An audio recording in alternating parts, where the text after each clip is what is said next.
Hey guys, and welcome back to Same Place Worlds Apart. I'm Sabrina. And I'm Callum from the Black Leadership Project. And I'm Barbara. Excellent. So today, can I do that again? I'm so sorry. Yeah. Sorry. You don't have to say from Surge. It says Surge. I wasn't going to say from Surge. I was going to say, you say your name and then I'm going to introduce you. Oh, and okay. you start talking. Yeah. Cool. Is that okay? Yeah, cool. Perfect. Okay. Yeah, perfect. Right, perfect. okay. We good? Yeah. Lovely. Cool? Cool. Lovely. I'm good. Hey, and welcome back to Same Place Worlds Apart. I'm Sabrina. I'm Callum from the Black Leadership Project. And today we're going to be speaking on theme 4 from the Blachir review, which is on aging well. And today we have Barbara with us, Barbara Gray. Oh, thank you. Would you like to introduce yourself? Well, my name's Barbara Gray, and I have lived in Catford in South East London for a very, very long time. I've brought my daughter up here, but I'm born in London, and I'm really passionate about Black health and health inequalities. My passion. Fantastic. Excellent. So, I mean, I know what you're like. So I know you've read this review back to front. When you read theme 4, how did you feel? Was there anything key findings that you thought, oh, I didn't know that? Or was it like, I already knew this? Well, when I read it, I mean, you've got the main book with all the text in it, and at the bottom of the page, you've got this little tiny blue writing with all the references. Mm-hmm. So I read the book, and in terms of some of the things I thought, yeah, I kind of know that. And then when I read the reference at the bottom, it kind of really made my stomach kind of turn in terms of some of the things they were talking about. And really what they're saying is that they don't know much, if anything, about Black Caribbean people in old age in terms of health or any other systems, which was quite a shock, really. So, yeah, that really kind of made me stop and think. Okay. So what did you think when you read it? For me, I always refer back to the key findings, and I think just before we read them out, because I think that's something that we need to do, it was for the sort of general like life satisfaction, happiness and well-being were kind of on par with our white counterparts. But when you sort of looked at anxiety, prevalence of dementia, you started to see a disparity in the figures. Yeah. And I think for me, that's where sort of, obviously, you can understand, that's where the inequality comes in. And so he's asking that question of why does this inequality, why is it so prevalent in our community when it comes to public health? Yeah. So it's asking sort of why is that? And I think it's right from what you said, from what if I'm correct, it was the British Medical Journal. But if you think about that group, they are part of the Windrush generation. So before them, who were they helping or who was accessing hospitals? Probably quite a small number of people. So there isn't much data, which is a bit, it's scary, because then how are they able to help the younger generation if they don't know the older generation? So I feel like, are we going to have the same issues with our younger population if they don't actually delve deep into what is going on and what is happening for our older generation? But then I kind of feel like we have loads of different community events and things that they're trying to do. But when we do get our foot in, so I'm going to bring up the calabash, when we get our foot in and there's a space for our seniors, those things get taken away from us. Yeah, and I think that's the challenge, because like you say, I mean, both my parents have passed away, and my mother, she had dementia. And she died, I think she was 82, but she had dementia for something like 15 years. Oh, wow. And her dementia was caused by diabetes. So that I know exactly what that means, because I grew up, auntie, everybody had diabetes. You know, it was a thing. So you just thought it was a normal thing. And then later on in life, I realised that actually no, it's not a thing. It doesn't have to be. And when I've seen how dementia can take you, if that can be avoidable, it needs to be avoided at all costs. And it just made me think that there are things that we just take for granted in terms of ill health that we shouldn't.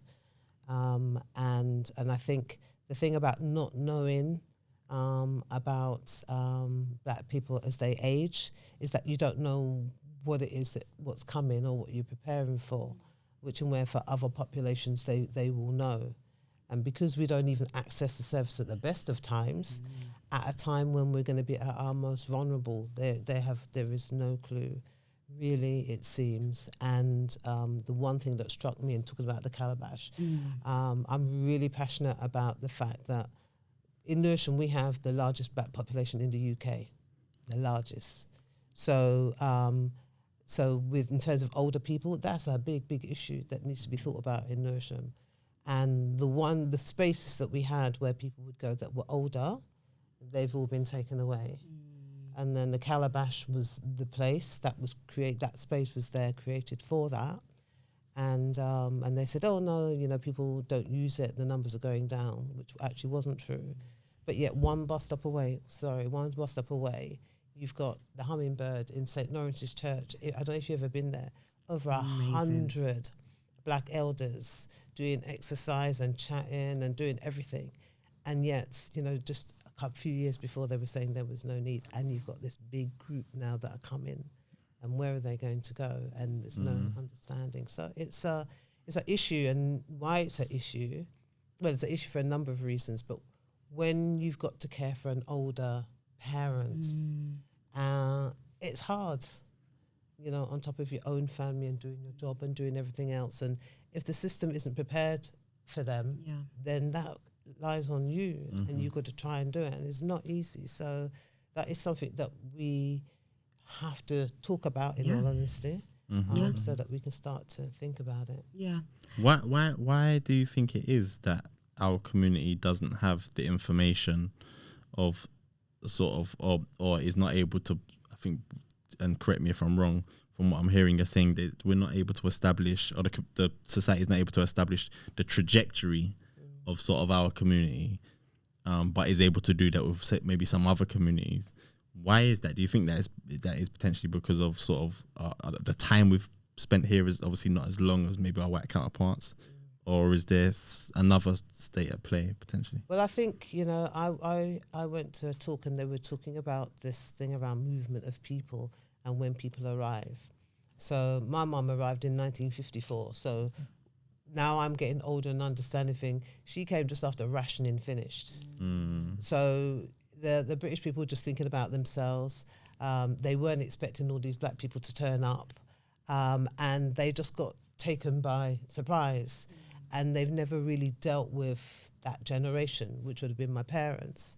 So I would have been the children of that, and they weren't prepared for us, neither. So it's only now that it's kind of coming on top in terms of the illness, because it's costing NHS a whole heap of money. And, I always grew up thinking that, when my parents get old, I'm going to do everything for them. But it just isn't like that. If you're in a job where you've got no control. I remember my mum had dementia and I wanted to take the Fridays off so I could help my sister. And, my manager was telling me, well, they'd have to think about this. Now, imagine if you're not in that position where you can turn around and say, listen, I'm taking the Friday off. Because you could lose your job and all those kind of things. And that's what happened in COVID, wasn't it? People didn't have that power. So I think it's only now, because it's costing them so much money, and because of COVID and what it's shown, that it's kind of come to light. But at the end of the day, I think that's something that we as a community have to deal with. And like the older generation, we have to speak to our children. Yeah. Absolutely. 100%. Absolutely. Yeah. I also want to talk about life expectancy and deprivation within the borough. And I feel like you may be able to answer this because I know you're really good with data. But when black people came into Lewisham, where was the hotspots?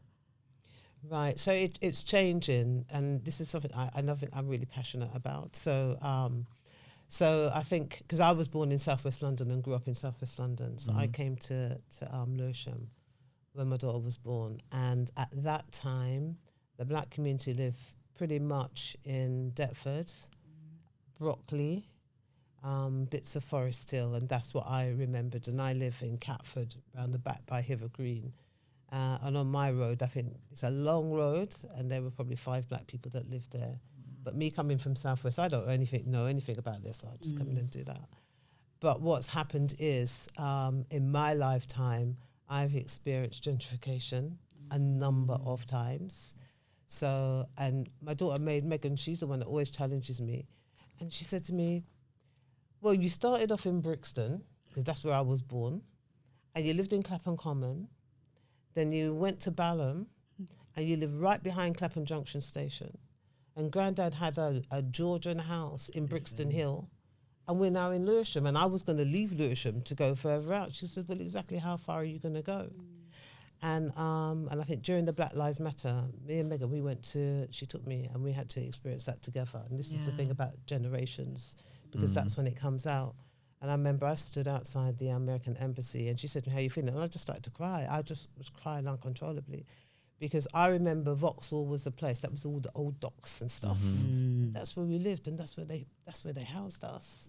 And we've just gone from all those really awful places, which now are the places that you can't afford to kind of live in. So it just means that as much as we feel that we're in control of our lives, you know, the system still somehow seems to mean that we end up in places where we end up, and we are in the poorest places. So now with gentrification, Deptford was the place. It was I think it was the top 5 most deprived in the country. It doesn't even register no more.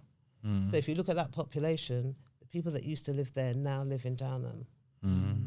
And that was always I think that was one of the most deprived in the country. So we get moved into those poorer places, and that is still what's happening. So what this is showing is that because we experience so much health inequalities and poor health, if you look at where black people live, it tends to be in the poorer areas. But there's a caveat on all of these things, and this is this thing around the system talks about black people in a deficit position. It's always like, oh yeah, it's really bad and it's awful. But in Catford, there is an area, it's got the highest home ownership in the borough. Okay. The highest number of people that own their house outright. It has never been an area of deprivation, and it's got one of the highest black populations in Lewisham.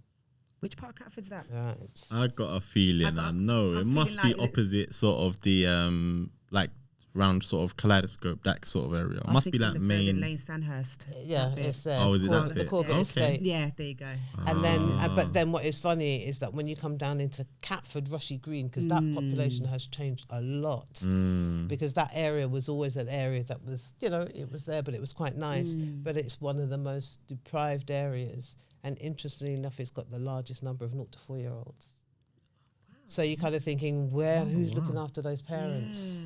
So, and I'm just thinking of the Windrush again, when I think my parents came when they're in their 20s. I said, listen, they came in their 20s, they were having a whale of a time. There was no parents, no auntie, no nobody, and they could do what they like. And I think about that, you know, and look at the data and thinking, so you've got all these, it's a big black population down there. The deprivation is Rushy Green, and this large number of 0 to 4-year-olds with all the pollution and everything that's going on. But there are still some older people that live there, and some older people that live around at Hither Green, which is not an area of deprivation. So, yeah, but generally you will find it'll be Black African and Black Karen, and we do live in the poorest areas, for sure. And for me, I feel like that was just by design, in terms of bunching us all in one space, not allowing us to have access to certain things, and then just in a decades time, you're going to see the outcome of that. And I think this is what we're seeing now. Because even as you was talking about Rushy Green, if you think about the schools that are in those areas, because when you apply for a school, they call it as the crow flies. So it's in that straight line, which then means those schools within that parameters are going to have some of the most deprived kids. Then what are the schools going to be doing to help with their attainment and, you know, deterring them away from crime and everything else? Yeah, and that's just horrendous, you know. So I think there is, I mean, for the older generation, so I'm of that age, and, you know, when my parents died, you know, I was really close to my dad in particular, and it's taken me a long time to get over. And then somebody said to me, and I said, "Oh, I'm an orphan. I'm just floating around the place with no roots and no foundations." For a long time, I felt like that. And they said, "Well, you know, you're it now. You're the eldest. You've got that role to play." And I think it's really important that we have these conversations and bring the generations together. Because when I was growing up, that was the thing, you know, everybody used to come and visit and pop in, and you had the older people and the younger people, and we all used to go partying together. I remember them days. And now it's kind of split. And I think and because lives are so different, and younger people, you're on your phones and doing things, And so you can even be in the same house and there's no real kind of connection. So I think it is important to do that. Yeah, most definitely. I just want to read out a bit here. It says, between the most and least deprived areas in Lewisham, there is a difference in life expectancy of 7.4 years for males and 5.6 years for females. People living in the most disadvantaged areas in England spend nearly a third of their lives in poor health. Yeah, and I think that's something else, because they measure poor health by the number of years that you live where you've got a chronic illness, so diabetes, you know, the things that we all have. So for us as in the Black community and the Caribbean in particular, because we're kind of that older generation, because African people came in their numbers later, is that, we will have all of those. So like you say, you know, you'll have somebody, dementia. I mean, that's not something to mess around with, in all honesty. And we have problems with, diabetes, high blood pressure, and that's something I never, ever, ever had to worry about. But recently it's something I have to think about. And then when you go to the doctor to try and get them to deal with it, you know, they kind of say, oh, well, you know, you get a test and you have to wait 3 weeks. I could go to my bed tonight and not wake up tomorrow. That's how deadly it is. So, you know, those are kind of issues that we have. And I think one of the things around health inequalities is that the work that I do is around, I use data a lot, and I go to their meetings and I will sit in there and say to them, well, you spent that money on all of these people and this is what the data is telling us. So therefore that money needs to be spent differently with the Black people who can deliver the service and to do it right. But we also need to understand how to use the services. And as older people, we need to look after ourselves. And there isn't this thing about aging. You know, I'm 67 now, and I'm fitter than I am, and better health than when I was in my 50s. You know, completely turned it around. Thanks. And even mental agility and everything, much more than when I was younger. So you just have to. I think you have this thing, you sit back and you can relax and say, yeah, I'm retired now. No, you can't. If you don't use it, you lose it. Yes. Do you know what? You touched on something quite interesting where you're sort of saying you sort of sit at meetings and look at the allocation of funds and etc. How, why is it so difficult to get money spent in the places that have historically showed this is where the public money needs to go? Well, it's easy for them to do that. And I never understood when they used to say, you know, they want to go out and engage with people, and they say they're hard to reach. And I worked for the council for, you know, about 25 years. And I used to sit in Lawrence House, and you just see all the Black people outside at the bus stop, and all the policy is in that space. And you go to meeting after meeting, oh, they're very hard to reach. And I thought, but they're just outside, or they're downstairs in the library. So I can't see how that is. So they've just got so used to talking about the data, say, oh yeah, Black communities, hard to reach, health inequalities, disparities, and quote the figures. But it's just like we're a piece of paper. Do you know what I mean? It's not real people. And I think, you know, when I was advised on the health inequalities and I became the mayoress, and that was really good in the sense that when I was looking at the data and you go into the meetings and I will talk about numbers. So if you're talking about 87,000 Black children and adults, you know, we talk about 7.9%. What does that mean? Nothing. So you have to get people to think about that. And then you just have to, we don't look at policy. We don't look at them papers. It's like, you know, they hide it in plain sight. And when you look at the reports and you see the figures on what it shows, and you sit in those meetings and somebody will say, well, you know, we got how much of millions and we spent it in this, but yet the situation is now worse than it was before. And they're talking about the Black community, and it's acceptable. It's just so we have to be wise in all of these things and to understand it and to challenge it, because the services are there for us. But we don't do that. And you said another thing as well about being fitter now. What led to that? You Well, you know, when I became redundant from Lewisham, and I had to go and work in Twickenham. So it takes an hour and a half to get there. Yeah, man, that's far. And then an hour and a half to come back. And at that stage, I never used public transport because I used to just walk down the hill to Lawrence's house and walk back up. So so by the time I got to work in the morning, I was finished. Yeah. And then I had a whole day. Then I had that journey all the way back. So I was just thinking, no, I need to kind of get fit for that. So and all that commuting helped. And then I set up a healthy walking group in Mountsville Park because it's just around the corner from where I live. Because I'd got into this health inequalities work and I was working with a local GP and we were like doing amazing stuff.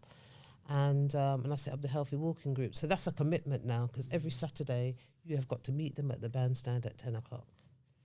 And when I went and people just started to come and you have like 14 of us walking around the park every week. And you just get into that habit. It's this sort of muscle memory and everything. And the weight just kind of went down. I just got physically stronger. You know, you're kind of, the endorphins and that just makes you feel better. And, you know, then you start to cut down. I said, well, I'm cutting down on the sugar and cutting down on all those kind of things. So just did it gradually. And I was really surprised because I didn't think that that was possible. I thought when you got to that age, that is it. You're kind of on this steady decline. But it's not the case. Yeah, absolutely not. Absolutely not. I think that with our generation, we I think it's so funny because I think with us sometimes we'll look at our elders and say, like you said, like diabetes it's such a norm. You look at elders and say it's such a norm, or this is such a norm. And I'll have to worry about that for now. I'll go and get fit later on. But we don't understand that my granny lived till I think she was 86. My other granny turned 90 the other day. My granddad passed quite young from a health condition. I think it was a heart attack. And my other granddad is in his late 80s. So I think a lot of us are in that position when we look at them and say, as much as they went through that, I'd have to worry about that because black don't crack. Yeah. But what we don't understand is we live in a completely different culture and time. So my grandparents might have walked 5-10 miles just to go to school every day. So by the time they reach 15, that genetic is different already. Whereas a lot of us and we're talking more of our children now really, are sitting down like this most of the time, or they're sitting down like this most of the time. And if they do work out, it's very like sort of structured as opposed to like, it's exercise is like a thing as opposed to like a natural way of living. And I don't think we're correlating the fact that our lifestyle is very different to the older generation. And I think that is going to lead potentially to some of these health conditions coming earlier on if we're not careful and we don't consider our health. And that's exactly what the data is showing. So the things that if you look in the white population, what they're going to be getting at 60, in our population, 40 and 50, 20 years earlier. So I was talking to my niece about it, and she says, the more I know, the more I feel depressed. But I said, no, but you just need to know because, you know, I go back to Jamaica as often as I can. So I'm going for my 10 weeks in the summer. And when the first time I went a couple of years ago, and I went for 8 weeks, and that's when I noticed a difference. Everything that I ate was like picked off a tree or dug up or right? So fresh food, sun, vitamin D till you can't imagine, fresh sea, and you're walking, and just that feeling that you have, that, you know, that mental thing makes a difference in your whole body. It just sets you up so that when you come back here, you know, you come back. And I think there's also this thing around loneliness is something that's come up, particularly for Black people in their 70s. And that's because the children are off doing what they need to do with their children or grandchildren. So they may not be in the same area. And there is just this relationship between older people and the younger ones. It's not that kind of thing. Not. So, but when you go to Jamaica, you can't be lonely. No, it's a real outdoor life. There's music playing. Everybody comes and good morning and everything. Yeah. They're sitting on the veranda. And when I came back and I turned into my road, it was just like this long road of houses, and all you could just see with the houses, and there was nobody. Nothing, not even a good morning. Nobody. Yeah. And I just thought, and so I would go in my house and shut the door, and that would be it. You know. So there are and I think genetically, and there's all these kind of things historically that we're made up of, that it actually is a thing that, you know, we need to be mindful of that. So, you know, the more that we can do in terms of that whole coming together all the time, like at weekends. That's why I work with my brother. Went to go see my brother. He's moved to Brighton, and me and Megan were due to go, but we try and do things different generations together, because that's the time you get to have the little conversation and little things you get to know, and it just makes a real difference. Otherwise, I'd be sitting at home and watching TV, though I never do that on my own. And you'd be surprised how many guests have said what you just said about intergenerational conversation. So it's come up in different topics. So it's just so interesting that you said that. Yeah. It's lovely. You just can't believe the pleasure that you get from it. And there's my six-year-old goddaughter, and you know, we sat down and watched Mr. Bean was in stitches, or she says, "Oh, Nanny, why is it that we always end up in the park when it's dark?" I said, "Because you don't want to leave, so we just stay and play till it gets dark." And you know, that's free. Costs you nothing. It is, absolutely. In terms of well-being and everything, and you get used to being around older people, and that, which my generation, we never had that. So I'm just going to look at the key findings from the rapid review, and it said the main causes of inequalities in this age group, in terms of aging well, so 65 upwards, poorer mental health for people in the black ethnicity, higher deprivation levels, barriers to accessing specialist care in different healthcare settings, lack of cultural, competent and sensitive approaches, lack of cultural and religiously sensitive services to support the end-of-life care. 100%, I agree with all of that. I think the thing is, you know, this thing around loneliness, and loneliness is the equivalent to smoking 10 cigarettes a day. Yeah. That is a fact. So, you know, when you're older and you're in your house by yourself, and that's never going to be a good thing. So this is why it's good to think about all of these things. The chronic condition. So if you've got diabetes and you can't manage to take your medication and your sugar goes up, and then, you know, because you've been sitting, and actually COVID-19, when I stayed in my house for a lot during 1 year, and when I got up, I was on crutches. I couldn't believe it. And it was just that sitting down all the time. So we need to think about those things. And of course, it affects your mental well-being. And this thing around end-of-life care, and I was never one for going to 9 nights and all that kind of stuff. And I just wasn't, I had no experience of older people, but my sister was a carer for my mum.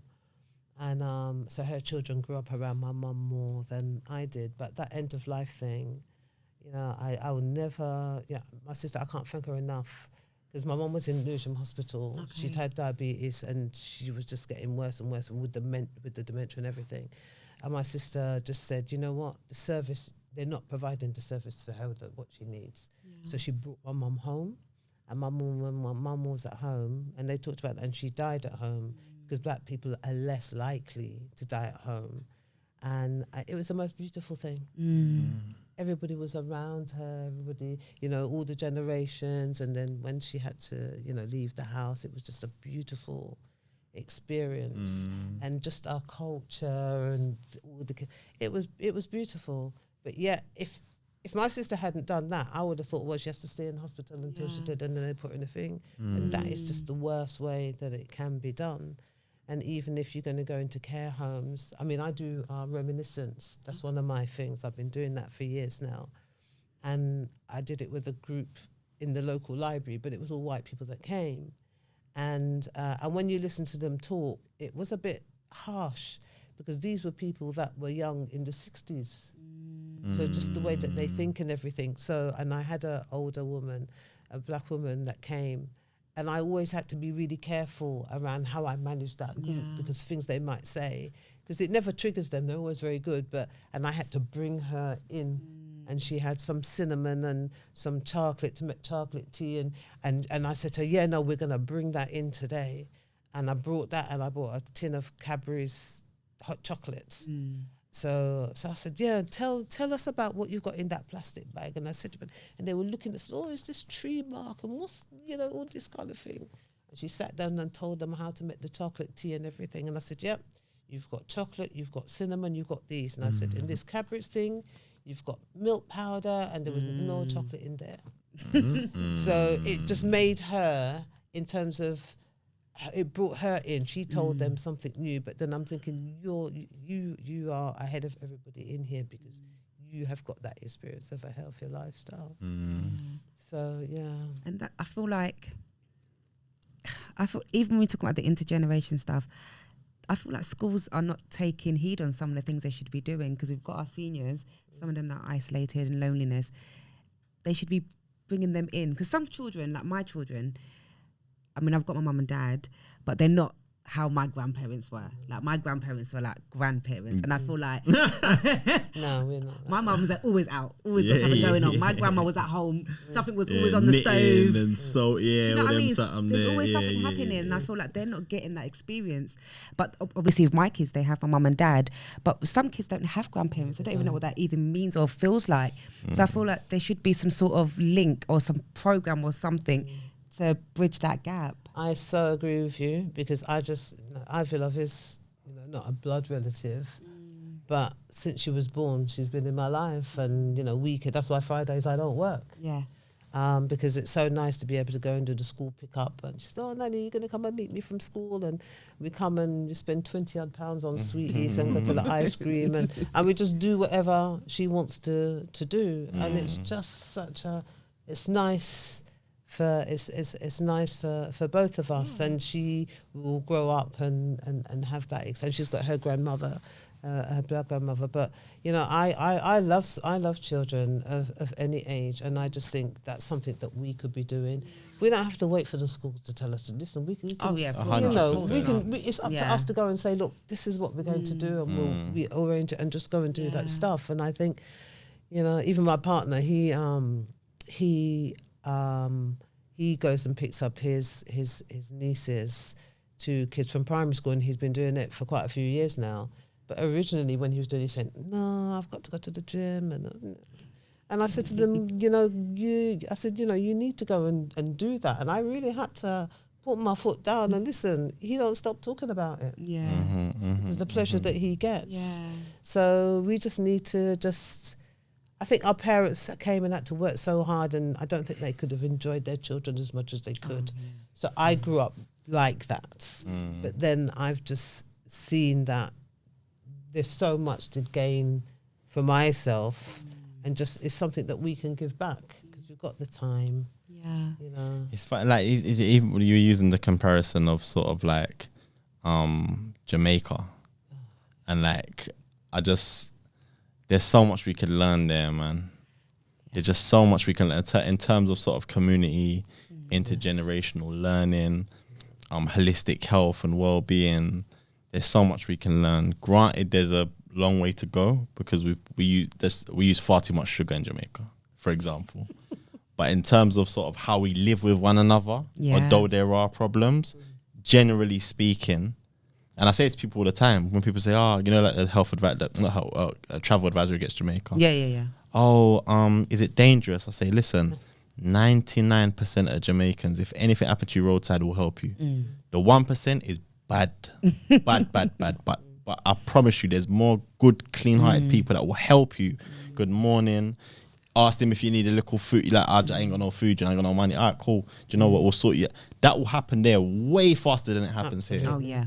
Do you understand? Absolutely. So there's a lot we could learn from going back home. Be in touch with our culture. And being in touch with our culture. Absolutely. Because it is, it was not last year before, and me and Ivy and her mum, we went to Jamaica, and she was 5 then. She said, the people here are so polite. Like everybody says good morning, and they love children. So wherever we went, somebody was giving her something, and that stayed with her. But there was the 3 generations there, and it's just I mean, it's the money, isn't it? And I think that's one of the things that it showed in terms of black seniors is that they were saying that at 50 and 60-year-old. That black people are more likely to be still working than if you were a white person, and that that their income is something like £100 a week or something less. So they just don't have the money. But it's just making the most of what you have. And when you go to Hummingbirds, I love going there. And I think if you don't have grandparents or your grandparents have passed away, going there, it's like stepping back in time. And I always love going there because it's just like a home from home. So I have to say big up Auntie Claire and Uncle Trevor Petter for continuing the Hummingbird, because it's, I mean, yeah, I can't even think. I feel like I'm gonna cry. I'm always saying this every time I film. But I want that for when I'm older. Yeah. I want that. I want to know that on a Friday I can go down, hear music, eat the food I love, hear information, learn something, mingle, reason, and just and have have a that good time. dance and a the good riff. dancing. Man. On a Friday. Yeah. Have you been down there? Yeah. I love it. I love it. And this is why it's important that when they are doing key findings and looking at the opportunities for action, instead of coming out with bright new ideas, go to the Hummingbird, go to Calabash, go to St. Mauritius House as well. Go meet them. Go and they're doing things. Don't try and reinvent the wheel. Do you know what I mean? And we have to just protect those buildings, because I think the thing is that's where the danger is going to lie. So even though, say, the Calabash Centre, they were saying, oh, well, it's still there for us to use. But when we've done the research, the people that are actually managing it are the people who, St. Mungo's, they were formerly. Yeah. And I thought, no, that's dangerous. It is. That is a dangerous thing. Yeah.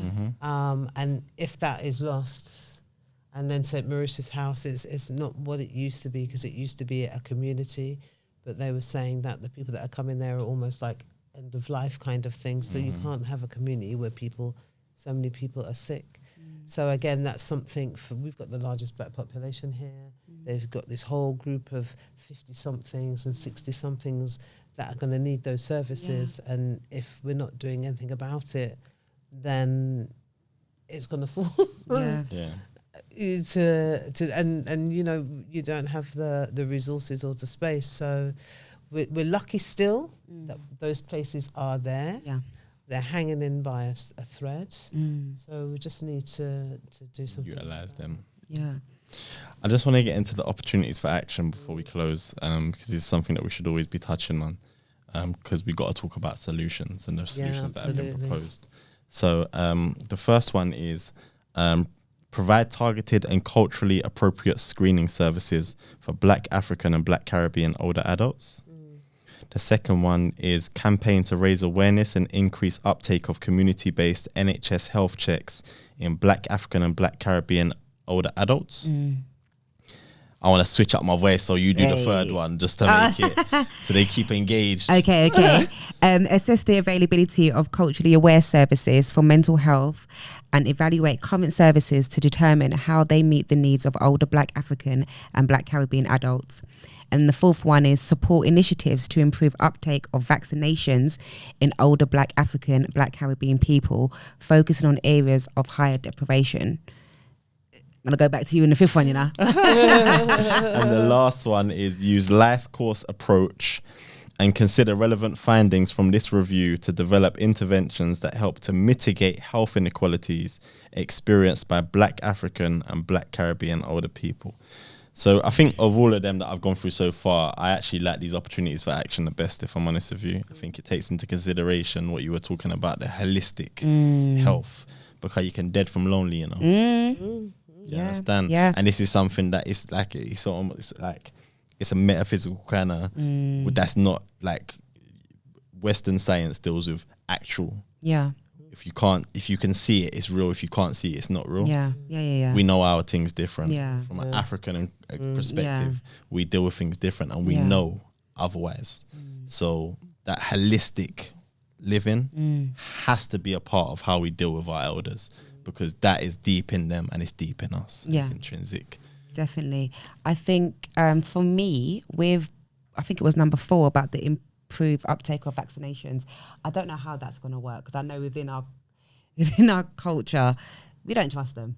We don't. And the vaccinations, I mean, there's loads of conspiracy things out there, but it's the trust element. I think that's completely broken. Yeah. So if they're going to come into our community and say, okay, you know, vaccinations for this, and this, you need to build that trust before you have that conversation, I think, because there is a stigma. I think it was a page, on the key findings, it says, you know, there's social stigma, language barriers, and reluctancy to discuss psychological stress.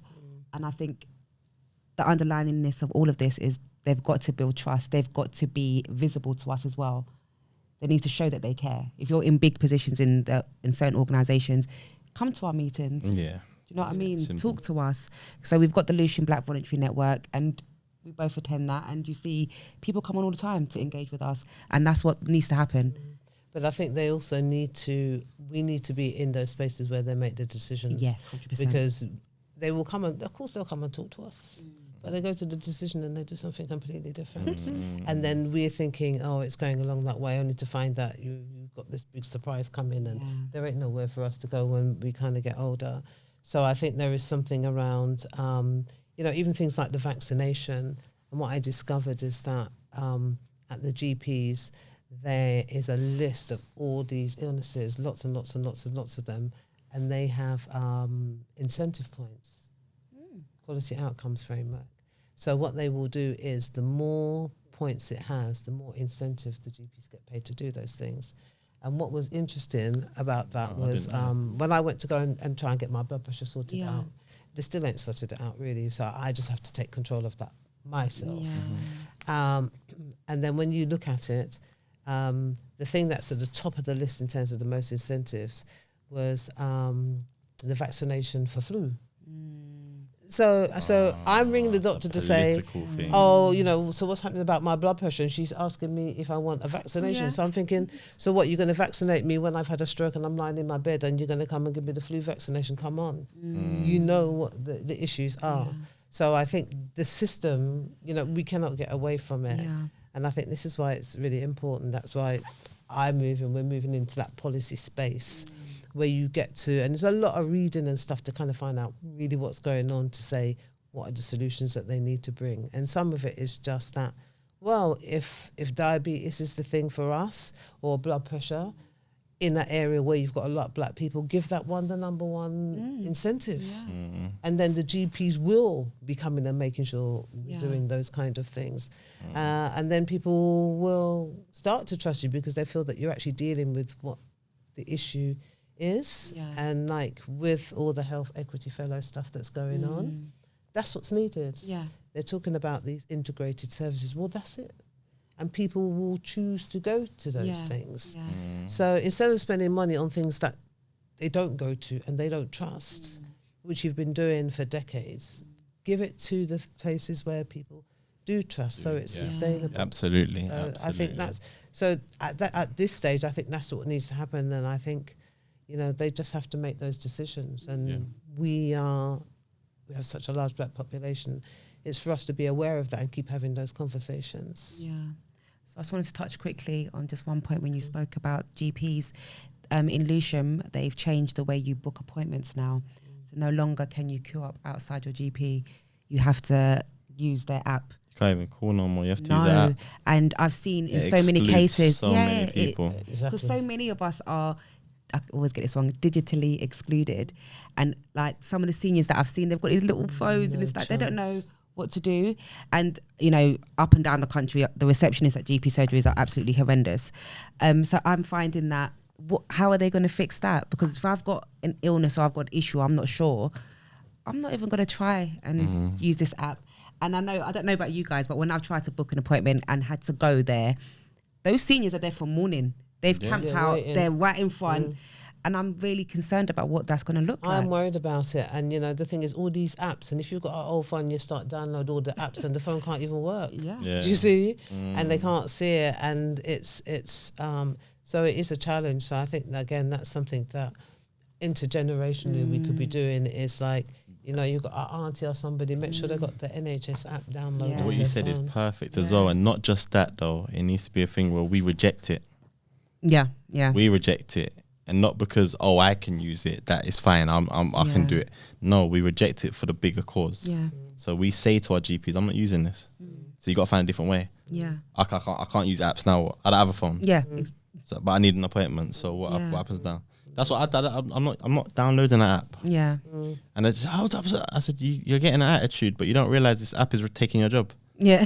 So let's work something out here, because it's not just me. That's like, this app will take your job eventually. Yeah. So chill out. Yeah. I'm not downloading the app. What can you do? Yeah. Do you know And what I this mean? is where the generations go together. Yeah. It really helps that, because the younger generation, I think when I would go with Megan, listen, that's her attitude. There's an expectation, and the expectation is what it needs to be, which are where with me, and they look at me and they will kind of come away, and it's like you still have to you can get there eventually, but when there's two of you together, you know, or even three of you together, listen, it just is dealt with in that way. It's the same with restaurants. Go to restaurants. I'll scan the code. Huh? I said I'm about to eat.